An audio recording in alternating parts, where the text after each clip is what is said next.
పరస్పర సహకారంతోనే తెలుగు రాష్ట్రాల అభివృద్ధి సాధ్యమని సీఎం రేవంత్ రెడ్డి మంత్రి నారా లోకేష్ అభిప్రాయపడ్డారు. దావోస్ లో ముఖ్యమంత్రి రేవంత్ రెడ్డిని మంత్రి నారా లోకేష్ కలిశారు. ఈ సందర్భంగా సీఎం ను లోకేష్ మంగళగిరి శాల్వాతో సత్కరించి జ్ఞాపికను అందజేశారు.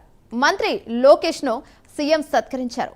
ఏపీ విద్యాశాఖలో చేపట్టిన సంస్కరణలు, ఐటీ ప్రగతి గురించి మంత్రి లోకేష్ రేవంత్ రెడ్డికి వివరించారు.